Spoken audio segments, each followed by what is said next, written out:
Me and Eddie have unfinished business. That's where I'm from. When you owe a man, you pay him. Eddie's style matches up horribly with me, which is why I think he took so long to accept this rematch. He had to be forced into it. So I'm not out there trying to win decisions or trying to outpoint guys. Poirier pouring it on.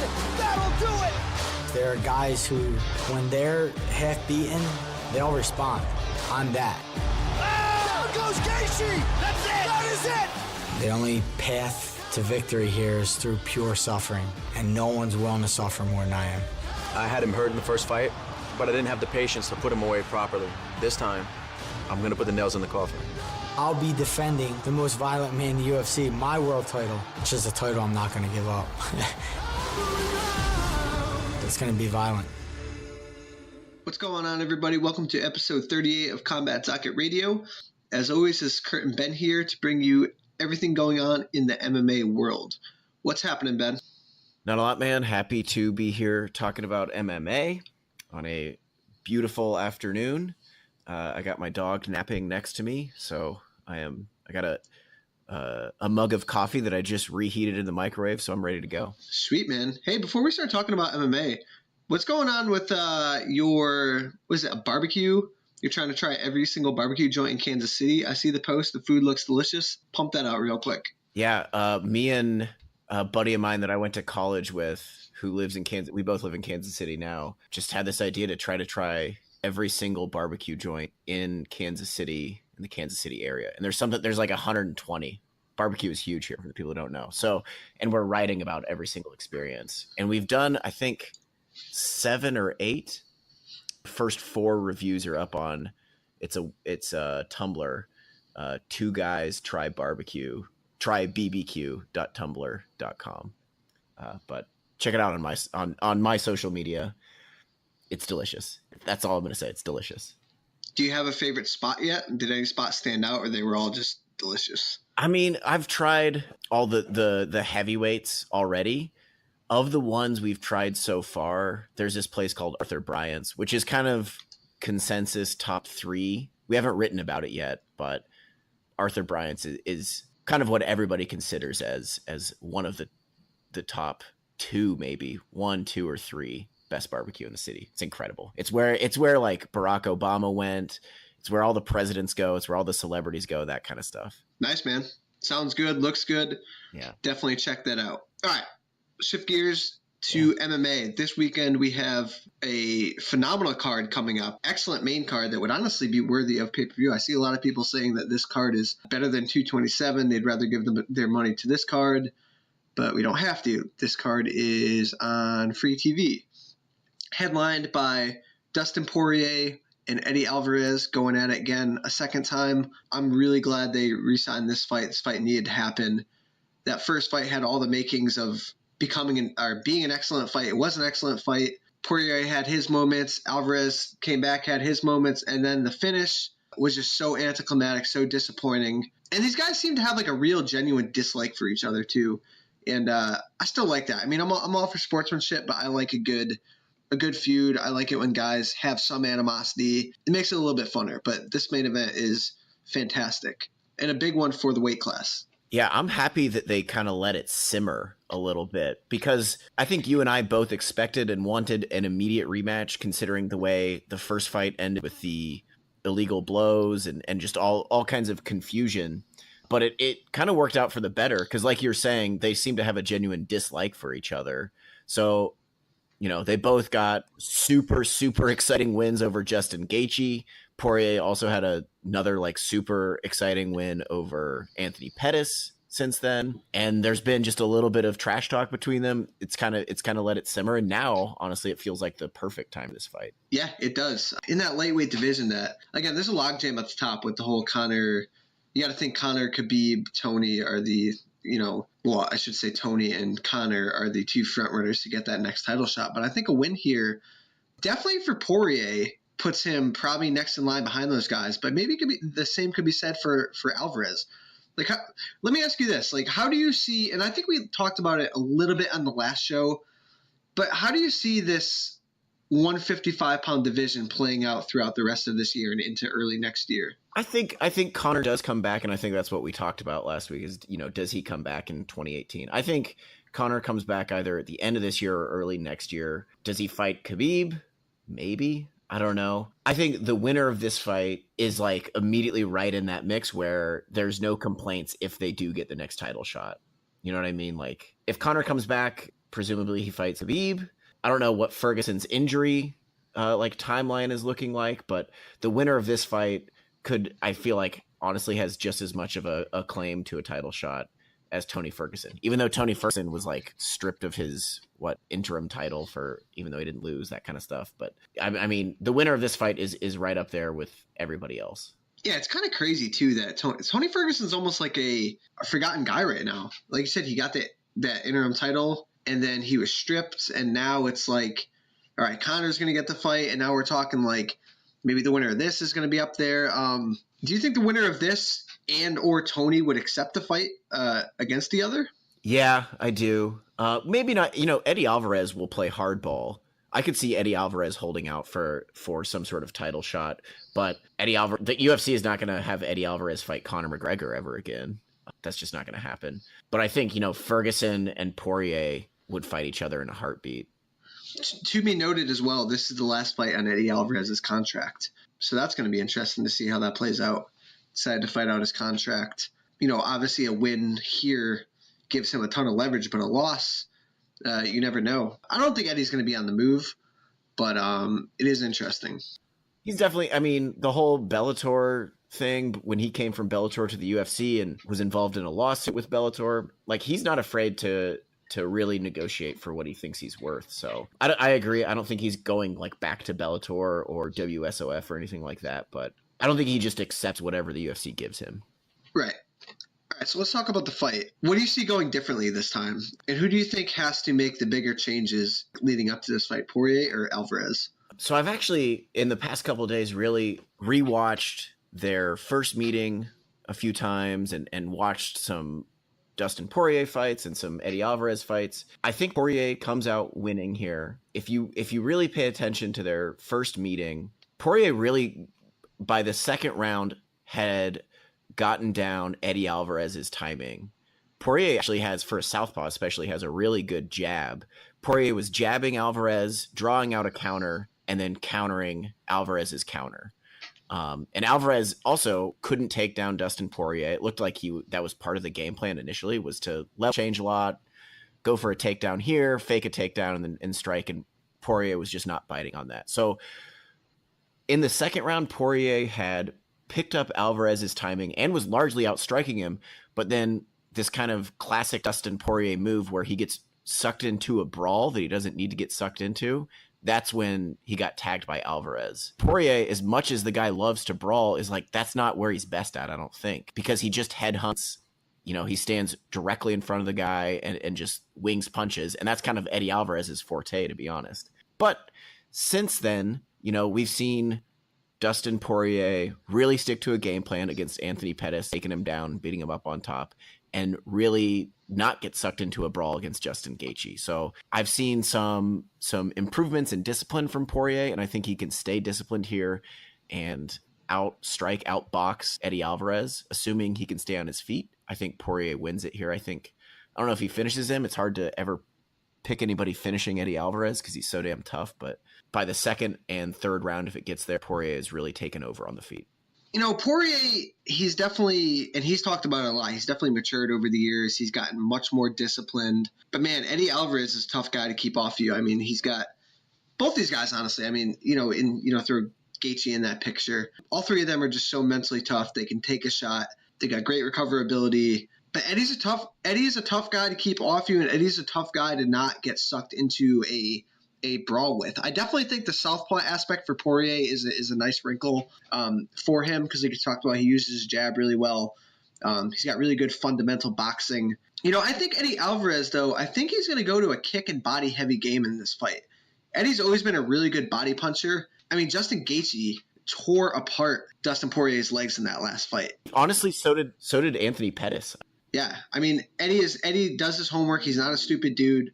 I think he's going to put a lot of work to the legs and the body. The thing that concerns me about Eddie is just he's been in so many wars throughout his career. I mean, that guy has just been in those knockdown, drag him out, bloody wars so many times. And while his recoverability, his toughness, everything is unparalleled almost, it comes to an end at some point. I think Poirier is the harder puncher, but again, I kind of feel like the 5-round fight favors Eddie a little bit more.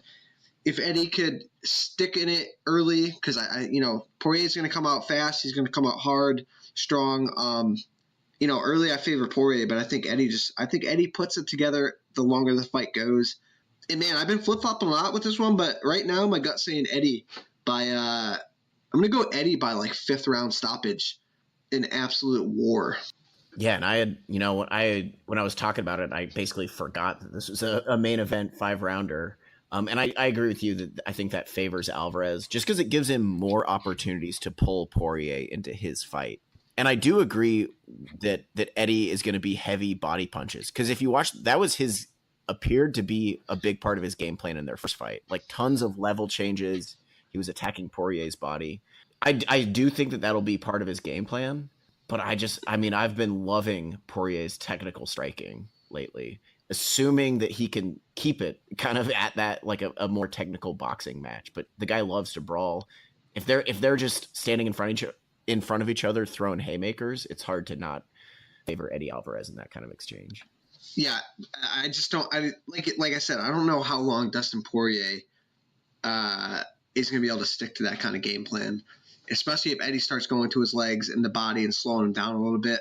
I see these guys just going to war. But you never know. I mean, sometimes we expect those fights and they turn out to be duds. I mean, I think the percent chance of this happening is like -2, but you never know. Alvarez might try to take him down, but I don't, Poirier shucked off any takedown attempts in their first fight pretty easily. Yeah, agreed. But man, what a fight. The King of Violence title. Was that what he calls it, right? The King of Violence? Or the Violence Championship, whatever he calls it. Definitely on the line this weekend. The winner is the rightful holder of that. Yeah, I can't wait for it. Co-main event, we have Jose Aldo fighting Jeremy Stephens. When's the last time Jose Aldo fought in a 3-round fight? Dude, did you see Ariel Helwani tweeted out a picture of Jose Aldo signing posters? And I think it's been 14 of his last 14 fights were all for a title. So, man, you'd have to look at his record, but right here, he fought Mike Brown for the WEC title in November 2009. Every fight since then has been a title fight for him. Crazy. He fought Mike Brown at 16-1. He's now 26-4, 13 straight fights, 5-round title fights. Crazy. It's crazy. It goes to show you just how good. I know, whatever he was finished by Max Holloway twice and obviously knocked out by Conor, but it goes to show how good he is defensively, that he fought in title fights for so long. And a lot of those went to decision, and he's consistent and he fought killers too. Yeah. He's got a solid resume. It's crazy. Like, what's another crazy thing too? Is Jeremy Stephens being in this spot. Because, Stephens for so long was just like a tough fight, a good fighter, but you never thought of him as like a future, top 5 guy, title challenger. He was kind of like, all right, Jeremy Stephens is going to be a good fight. Hard puncher, so many ups and downs in his career, but look at him now. 3-fight win streak, fighting Jose Aldo. If he wins this, he is right up there in the mix for a title shot. I'd put him up there with the winner of the Frankie Edgar Chan Sung Jung matchup in that realm. Any one of those guys could get a shot next. Yeah, for sure. And it's been good timing. Not to take anything away from Jeremy Stephens, but his 3-fight win streak is here over Gilbert Melendez, who is obviously very much on the tail end of his career. Doo Ho Choi, good fighter, but also not kind of what we assumed he was or what we maybe thought he was. And then Josh Emmett, who was a highly ranked fighter, but Emmett got that spot off of, kind of one single knockout win. So not to take anything away from Stephens here, but the 3-fight win streak here has been perfect timing for him to put him in this spot, like a really high level spot. Agreed. But I mean, man, just look at his first fight in the UFC was at UFC 71, May 26, 2007. Jesus Christ, yeah, that's crazy. Had a record of 12-2. He's now 28-14. Holy shit. Yeah, his UFC debut was against Dean Thomas, who's now like a color commentator. So His record's crazy, too. I mean, look at how many dudes he's fought. Mike Cano, Edgar, beat Renan Barão, Max Holloway, Dennis Bermudez, Charles Oliveira, Cub Swanson, beat Darren Elkins, Eve Edwards, Donald Cerrone, Anthony Pettis. He has fought everybody. Dos Anjos back in the day. He broke Dos Anjos' jaw. Remember that? All the way back in 2008. Holy shit. that's like one of the most famous, that was the uppercut from hell, the one that he fucking threw from below his. That was on a Brock Lesnar card, I believe, when Brock fought maybe Randy. Without looking, that's what I think from memory. But it's the uppercut he threw from like below his waistline. He's always just. I mean, he's a little bit more refined now. He can stick to a game plan, but that guy has always just thrown straight bombs throughout his career. Yeah. Well, and I guess we're about to talk about the fight, but he's added a pretty solid leg kick game to his, like, especially this recent 3-fight run. I feel like a lot of it has been about Jeremy Stephens throwing leg kicks and like really having some crazy killer instinct. Are you with me that a win over here or win here over Aldo puts him like right up in that title shot picture at 45? Oh, for sure. Absolutely. I mean, the UFC has him ranked at number 4 right now. He beats Aldo, who is number 2. Is he really ranked number 4? Yeah, because the guys below him, like, are ranked, 5, 6, have losses. Cub Swanson recently lost to Frankie Edgar. Josh Emmett lost to Stevens. Chad Mendez has been off forever. A lot of these guys have recent losses. So, because 145 is just so damn competitive that it makes any sort of win streak so impressive. Yeah, I agree, man. Where does a win here put Aldo? It puts Aldo in a position where he is hoping and praying that, like, Max Holloway loses the belt. That's what I think. Yeah, because he's not getting another title shot against Holloway anytime soon. You know what's crazy too is Aldo's only 31 years old. Like, he feels like he should be like 35, 36, 37. But man, that title run, him coming up through the WEC into the UFC, he was so young. He won the UFC strap at what? Like, he's like 23, 24, something like that? I don't know. That sounds about right. All right, give me your thoughts on the actual fight. How do you see this playing out? I think, yes, Jeremy Stephens has shown a lot of improvements lately. But it wasn't that long ago that Renato Moicano was able to just pretty easily outpoint Jeremy Stephens just using pivots and nice tight footwork and efficient striking. And I feel like that's just Jose Aldo's wheelhouse here. A big knock on Aldo has always been his cardio. This is a 3-round fight, not a 5-round fight. So that's less of an issue here.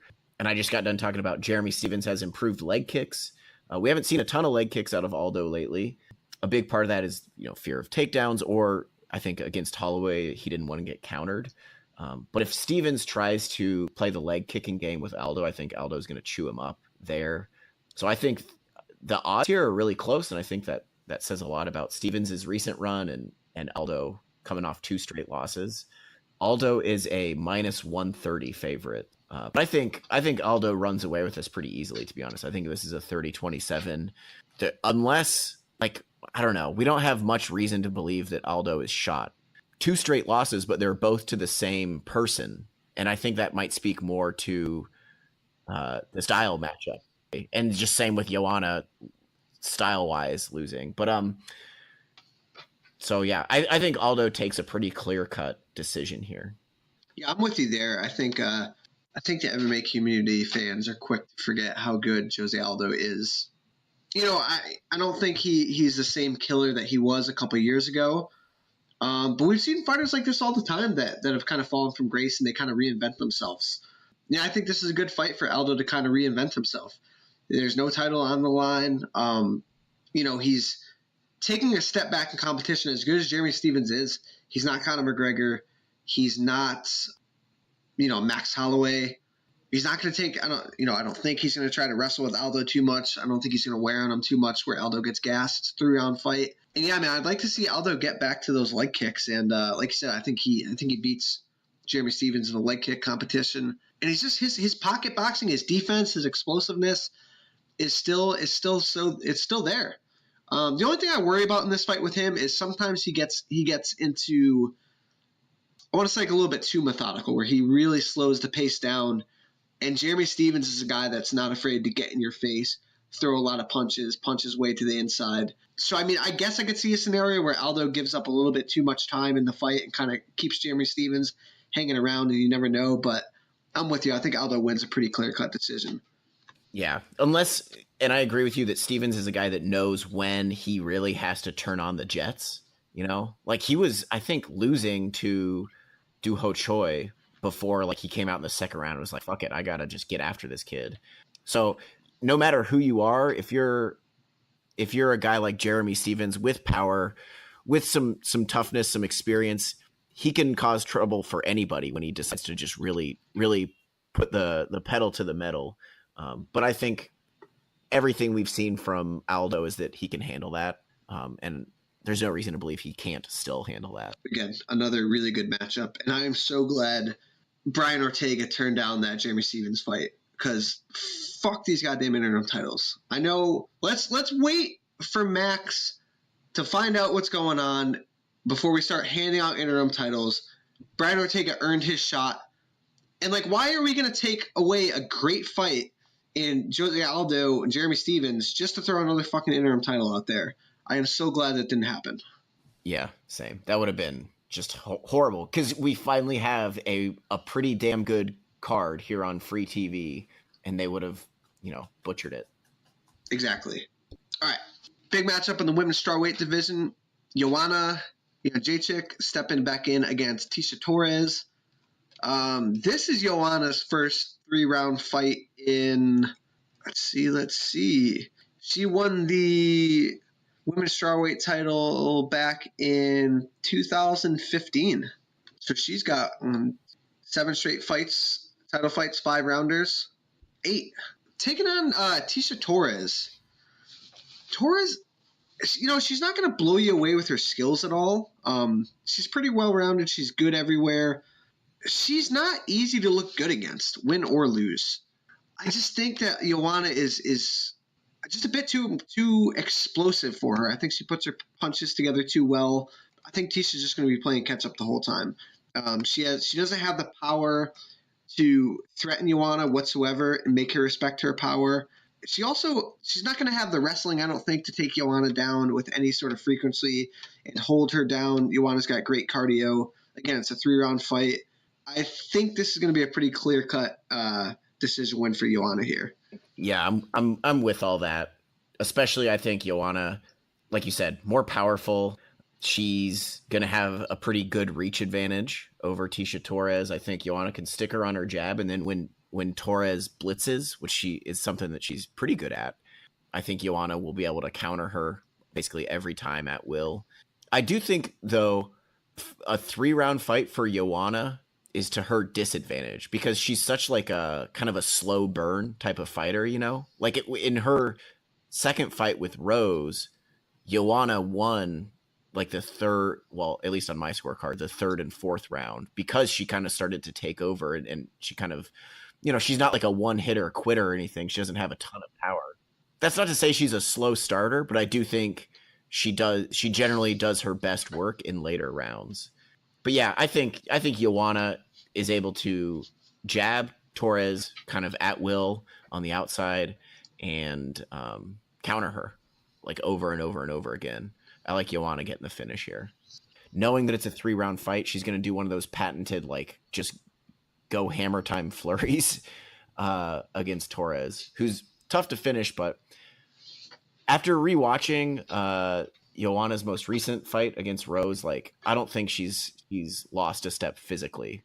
I think Rose definitely has her number and kind of has her figured out, but there's nothing to lead me to believe that Joanna is shocked or anything like that at all.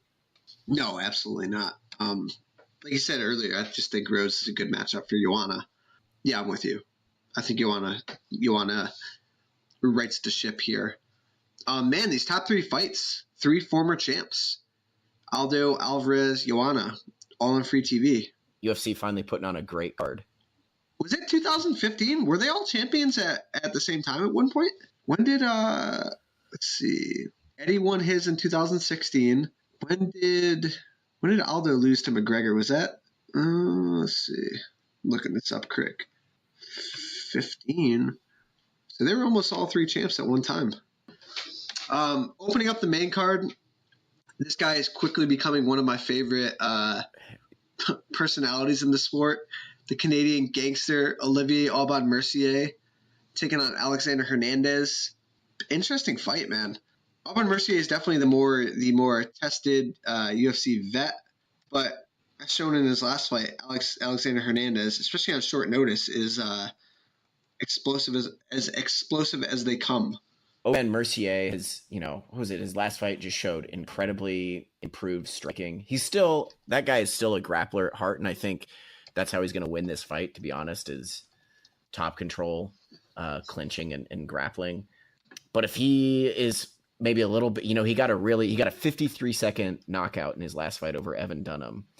So if OAM is a little too much in love with his striking, and he wants to play with Alexander Hernandez, who we've seen has some bonkers power, he could get himself into trouble there. His UFC debut, super quick knockout of Beneil Dariush.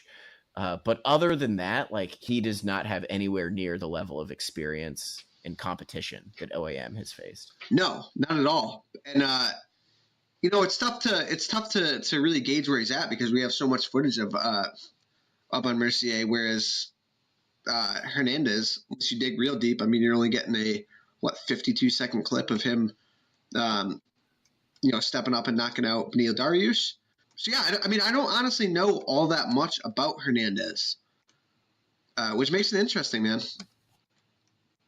He's certainly not afraid to step up and fight some studs, that's for sure. Yeah, he's not trying to take the short route at all here.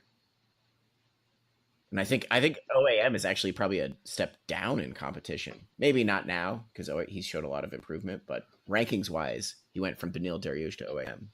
Did you see OAM's little Twitter video he posted the other day about his fanny pack? I think so, but I'm with you that he's one of my favorite social media. The fanny pack and the mustache, Canadian flag. Dude, he's hilarious. I wasn't that crazy about him, coming up through the Ultimate Fighter and his early UFC fights. But he's coming out of his shell now, man. He's freaking hilarious. The mustache works well. The fanny pack is great. The accent's great. He seems like a true dork, and I love it. The Canadian gangster. Is that his official nickname now? I think he's going with that. Who dubbed that for him? I don't know. That's the type of nickname that you could probably give to yourself if you really want to. Yeah, maybe he did. I thought somebody was calling him the Canadian gangster, though. I have no idea. That sounds like something Rogan would just say because I don't know. I like his gimmick, man. I'm a fan of OAM. I do too. What else we got from this Calgary card? It's a Makhachev. That's a guy to keep your eye on. He's returning to fight Cajun Johnson. We all know Cajun Johnson, one of the most outspoken people in the sport, along with Leslie Smith about unionizing and all that. This is the UFC trying to give Cajun Johnson a loss. Yes, 100% agree. Makhachev's an absolute stud. Yeah, Makhachev is a minus 700 favorite here, and that honestly, that sounds about right. He's that good. They're really doing Cajun Johnson dirty here on the prelims against a guy that basically nobody knows about, who is one of the best lightweights in the world. Makhachev's minus 700 favorite against Cajun Johnson on a full camp, who is 4-1 in the UFC on a 4-fight win streak. Yeah, that guy's a stud. Keep your eye on him. Jordan Meehan's taking on Alex Morano. John McDessie, Ross Pearson. That's a lose their job fight for sure. Alexis Davis, Caitlin Kuchagia. Dustin Ortiz, Mateus Nicolau is going to be a solid fight. That's one to keep your eye on. Brandon Marcos, Nina Ansaroff. Devin Powell's getting another fight. You heard the Devin Powell story, right? With the ruptured testicle. Craziness. Joe Lozon kicked him right in the it was Lozon? Right in the nuts. Yeah, Joe Lozon. They were training at Lozon's gym, and Lozon kicked him. I think he was saying like it just missed his cup or something. And yeah, he ruptured his testicle. Craziness. Oh, that's scary. Scary business. Yeah. So I'd like to see him get a win after, he's 0-2 in the UFC. Went through that. It'd be fun to see him get a win. You got anything else on this card? That's it, man. I'm pumped to actually see a good card on TV. All right. So let's shift gears to this past weekend. If you had a friend that you were trying to get into MMA, this would be the card you'd show him, right? Dude, actually, my buddy that my buddy that I eat barbecue with, we came over to my place and watched some of these fights before we went out and got drinks.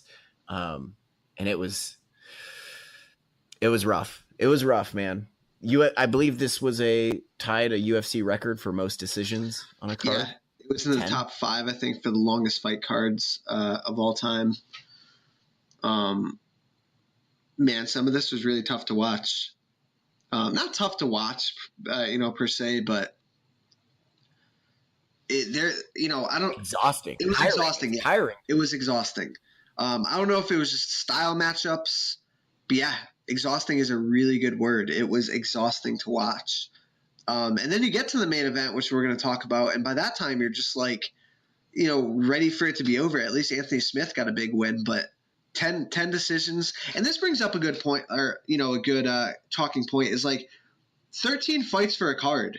Is that too much? Like these 6-7 hour cards, or is that just like a byproduct of the oversaturation where you're putting on so many fights and you have so many fighters? I think 13 is just too much. I agree. Like 100% agree. I think there's too many cards, period. But I definitely think that the amount of fights per card is too much.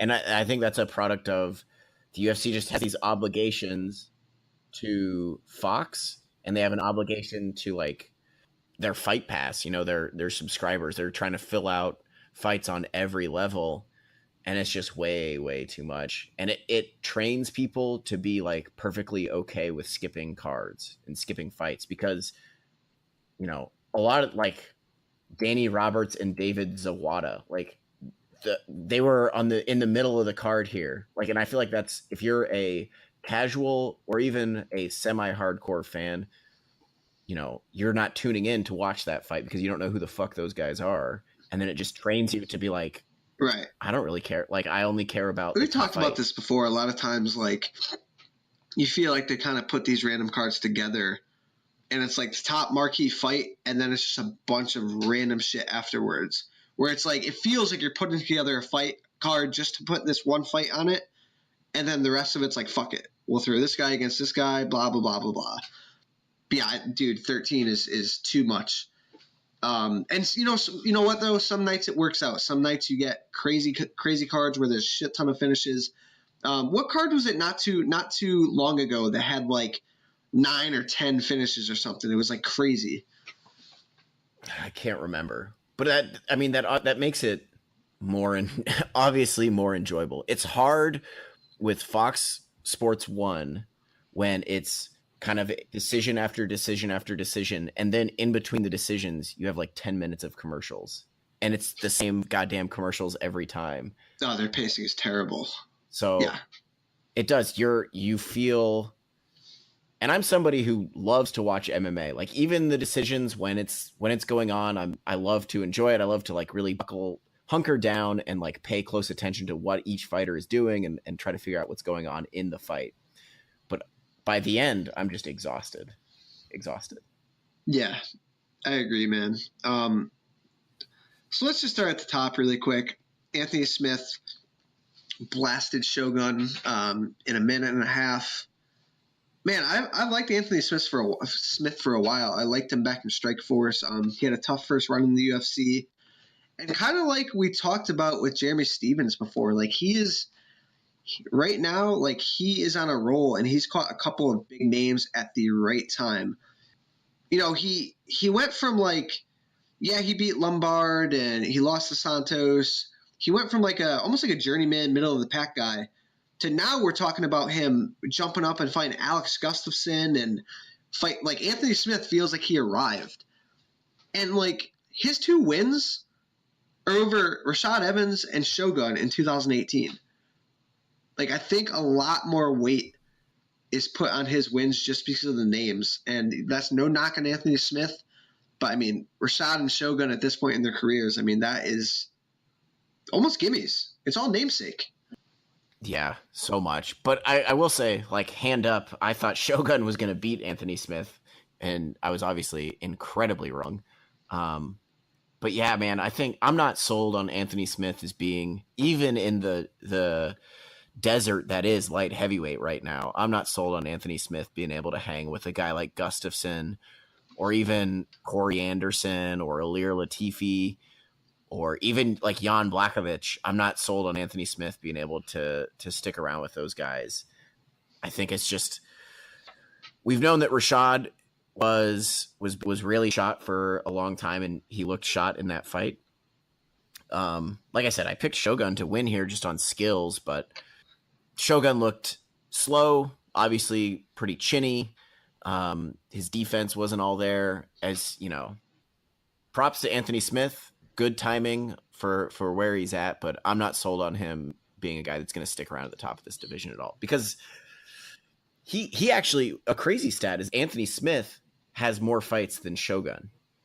Like, Anthony Smith is and was a journeyman for, like, fought in so many different promotions, Bellator, Strikeforce, UFC a couple times. You know, he's been around the block a bunch. He's lost a bunch, been knocked out a bunch.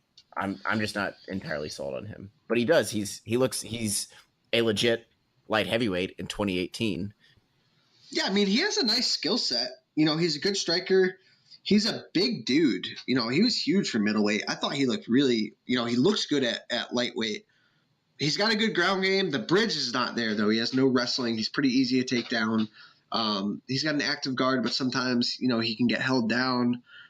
Yeah, I mean, I'm not – obviously the Gustafsson fight is not going to happen. You know, they're going to put a number next to his name, but any of those other guys you mentioned, like an Ilir Latifi, a Jan Blachowicz, I think that's right where Anthony Smith needs to be fighting. Like, especially both those guys, Jan Blachowicz, Ilir Latifi, and then like Corey Anderson. I think all those guys would take him down and be able to survive submissions and beat him up pretty badly. He's also pretty hittable on the feet. I know Shogun didn't touch him at all, but he's very hittable on the feet. He is. I don't know. I'm not sold on him at all as a top light heavyweight contender. No, I'm not either. You know, I was thinking the other day, that Shogun loss, dude, it hit me. And it's like, if you're a fan, like, of MMA in the past, like 2-3 years or something, there's so many fighters like Shogun where, like, some of these new fans, like, can't appreciate the savage that Shogun was. I mean, back in the day, Shogun was, like, the dude. One of the best, if not the best fighters in the world. I mean, it was, like, crazy to think that guy was going to lose. And then you see him now, getting dropped and knocked out in a minute and a half. You know, BJ Penn always comes to mind for me. One of the best fighters ever. But if you're a fan of the past couple of years and you look back at BJ Penn, it's like, oh, geez, this guy sucks. But BJ was always considered one of the GOATs back in the day, one of the most natural talents. Yeah, it's just changing the guard, man. Shogun definitely does not belong anywhere near the top of a division. But again, I don't know how close he is to thinking about hanging him up, but that was rough to watch. It was very rough to watch. And I felt like I said, I was watching these fights with my buddy who is not an MMA fan at all. And when they were kind of doing their walkouts, I was like, all right, let me tell you about this. Like, this guy, Shogun, I was getting excited, because I was like running him through kind of Shogun's greatest hits. And I was like, this guy he's incredible. He's a legend of the sport. Super exciting fighter. And then when he got knocked out like that, my buddy felt bad for me. He was like, oh, I'm sorry, man. I was like, it's the way it goes. But I think the problem, part of the issue here with Shogun is he's been kind of on the outs for like 5 years, like back when Shogun 2014, he got knocked out by Dan Henderson and then knocked out by OSP. And I'm sure then people were saying it's time to hang up the gloves. But then he went on a nice little 3-fight win streak. Fighting only once a year, so then it was kind of like you thought he was back. Or not Exactly. back, but like you had some hope. So, like, what's to stop him from just being like, no, you guys counted me out back in 2014, and then look what I did. I got basically one fight away from a title shot, you know? So I think that's part of the issue is I could see him really wanting to fight more and more because we've been counting him out for so long, you know? But yeah, I think you're right. That 3-fight win streak was only fighting once a year. But yeah, I mean, I hope for his health. He did not look particularly fit.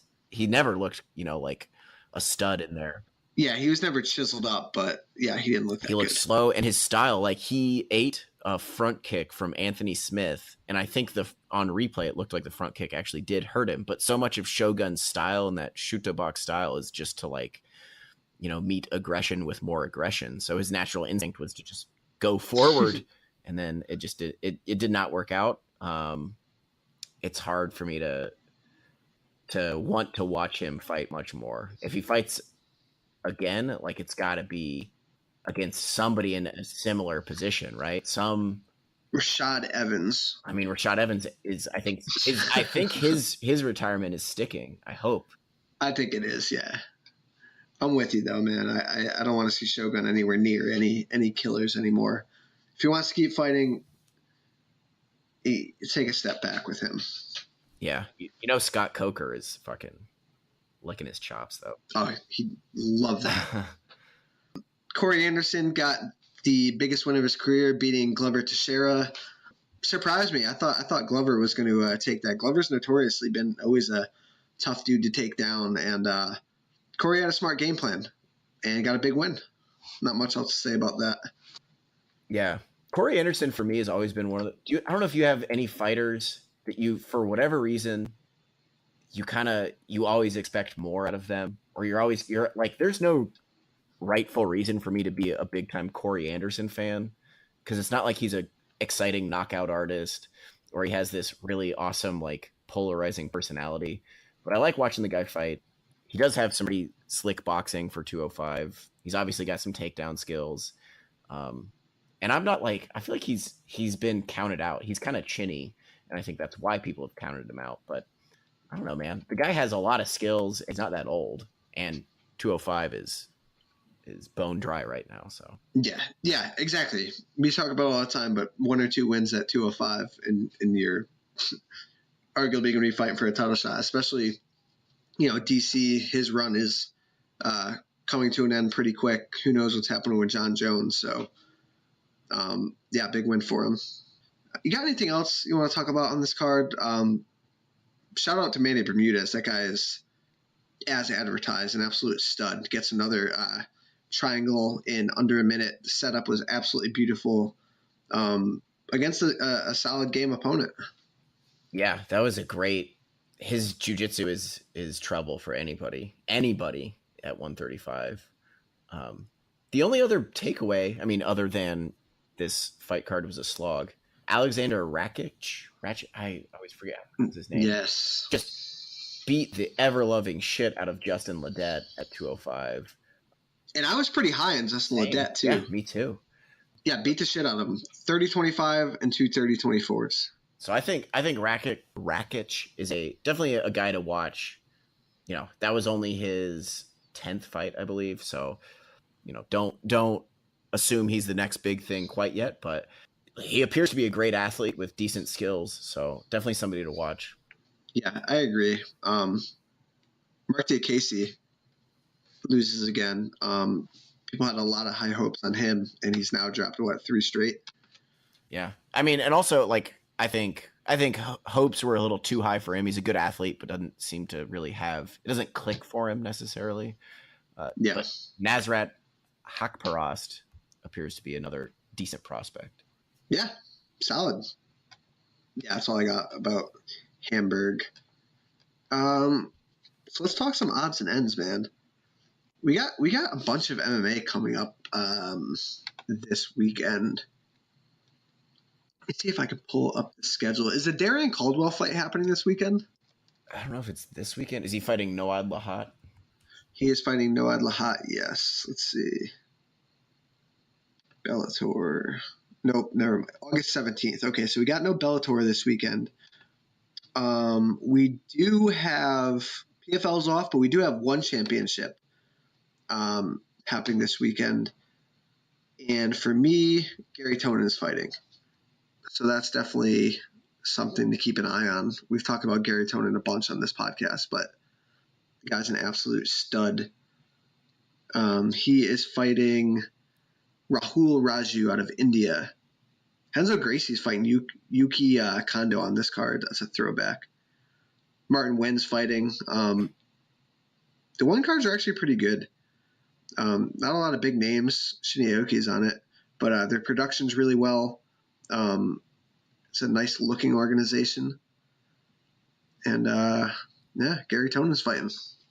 Yeah, happy to see that Gary Tonin's fighting a lot too in MMA. He's all the way in. He's in it, yeah. And they're going to give him the right fights too throughout his career, which is good. Yeah, for sure. Tonight we got a big one. I don't know when this podcast is going to actually be released, but Nick Newell is finally getting his chance to earn a UFC contract tonight. Everybody knows Nick Newell's story. We don't have to reiterate it, but I know Nick personally. He's a really good dude, really nice guy, an absolute monster to train with. This is long overdue for him. He's 14-1. He's fought really good dudes. We've seen him lose before. And you know what? They're not doing him any favors. Alex Munoz, from everything I could see and I've looked up, seems to be a stud. He's on a Team Alpha Male. He's 4-0, 5-0, something like that. I think he's a D1 All-American. So it's a tough test for Nick. I am super excited for it. Yeah, it is a tough test. And obviously, by the time the podcast comes out, it'll be, I'm sure, after the fights tonight. So it's hard to talk about it. But before we go into it, I kind of assume, I know the Dana White Contender Series really prioritizes finishes and exciting fights to get the contract, but these two guys are two of the most skilled and experienced fighters we've seen there so far. So I kind of feel like the winner, no matter what, it's hard for me to envision a scenario that Nick Newell wins and does not get a UFC contract. This just seems like kind of red tape for him. Obviously it's a tough fight, but yeah, it's a no-brainer. I think finish or not. I mean, he's got so many people behind him. And again, they're all about pushing ratings, and Nick is the perfect guy for that. You put Nick on a prelim headliner or like a main card opener, pay-per-view or something, he's going to get eyeballs into him. He would get mainstream coverage. Exactly. ESPN, ESPN we can't really say anymore, but yeah, I know, he would. Yeah. Local news, exactly. NBC, he's only going to do good for them. I think win, whether it's finish or decision, I think he gets a contract, and I really hope so. Yeah, for sure. I think everybody's kind of pulling for him. What else do we got? We didn't get a chance to talk about it last week, but Bellator announced their 170-pound tournaments. Love that idea. That is a stacked division, and the names, they got some sick names in there. I'm about to pull it up right now. And while you're doing that, by all accounts, I believe, hopefully Bellator does not fuck this up, but they're going to put MVP Michael Venom Page and Paul Daly paired up in the first round. I hope that happens. Yes, 100% agree. It needs to happen. Mm-hmm. Don't fuck it up. We've said that before. Don't fuck it up. The other first round matchup that is apparently happening, I was a little bit surprised of, was Koreshkov taking on Lima in the first round. Trilogy fight. I mean, those are two, arguably favorites in that bracket going together on the first round. I thought that was kind of crazy. Yeah, but that's how, I mean, Bellator set up their heavyweight tournament like that, right? With kind of one side of the bracket felt like all the favorites, and then the other, because didn't Bader fight King Mo in the first round? Yep. So, which was originally scheduled at one point for the light heavyweight title. Right. So that's for whatever reason that seems to be their MO. They just want to get really good fights at the top. But yeah, I like what they're doing with the tournament. It would be awesome if the UFC ever did anything like that. Fuck, we've been talking about light heavyweight being kind of in a weird position right now. The UFC could definitely do a light heavyweight tournament and actually get people excited about the division. So it looks like they announced John Fitch will be taking on Neiman Gracie. Ed Ruth is taking on Yaroslav Amosov. Michael Venom Page is in it. Paul Daly's in it. Lorenz Larkin is in it. Is it crazy that I don't know why, but I'm kind of obviously McDonald's in it as well. Oh, also before I make my point, from what I've heard, McDonald's welterweight title will be on the line in every one of his matches. So you could, yeah, that's what I've heard. So I guess, let's say McDonald lost the first round. I guess his opponent then would defend the title in the next round, which is kind of crazy. It's a cool little wrinkle. And you might not know the answer to this. So does that mean all of his, because I think the tournament bouts are usually 3 rounds. Does that mean all of his tournament fights are then 5? I believe so, yeah. You know what? I actually heard. Interesting. I heard something that they were either talking about it or that they were thinking about putting every fight in this tournament as 5 rounds. I think I heard that. That seems risky with playing with fire with injuries there. It does. Yeah, it does. I don't know, but I'm all for it. What I was gonna say, man, is early feelings, dude. I am so high on Ed Ruth. The guy is a complete stud. He's a born winner. We don't have to go into his wrestling credentials, but his striking looks smooth. He looks poised. Again, he's in there with guys like McDonald, Lima, Koreshkov, but don't sleep on Ed Ruth, man. I could see him making a run in this tournament. You want to know, this might remind you of another super elite wrestler who early in his career entered into a tournament and ended up winning it. Fucking Daniel Cormier. I was going to say, is that guy that's arguably the GOAT at this point? Yeah. Daniel Cormier, current light heavyweight and heavyweight UFC champion. And I think he entered the Strikeforce heavyweight tournament as an alternate, but he was not expected to win it. And he fought guys with a lot more experience that were favorites over him. Like I believe Josh Barnett and Bigfoot Silva. Don't be surprised if Ed Ruth kind of has a similar thing where people, yes, they know he has a ton of potential, but it feels like maybe it's too early for him. But Ed Ruth, one of the best collegiate wrestlers in the past decade. Yeah, I would love to see him. Could you imagine if Ed Ruth beat Rory McDonald? It would kind of turn the world on its head. But like you said, he's a born winner. He has certainly the wrestling to beat anybody in the world. Yeah, man, I am pumped for this. And I hope the pacing is a little bit better than the heavyweight Grand Prix because it feels so big. There's so many good fighters in this bracket. You don't want to see it get dragged out for a year and a half, 2 years. I really hope they keep the ball moving with this. Yeah, do 2 fights, two or more fights of the tournament in the same night would be ideal. Exactly. So just quick UFC news before we go. And I don't know if you have anything to add, but 2 big matchups in the middleweight division were announced. Actually 3, we could say. Jacare, David Branch is finally official. They also announced, which these 2 are kind of surprising for me, Chris Weidman rematching Luke Rockhold and Paulo Costa against Yoel Romero. First of all, Rockhold and Romero, we kind of thought they were both going up to 205. And even then, they went with Gastelum over Weidman for the belt. That Rockhold match was a bit out of left field for me. But I dig it. Again, I don't think those guys like each other too much. I still think they're 2 of the best fighters at that weight class. Interesting style clash. Hopefully Weidman doesn't throw any more spin and shit in this fight though.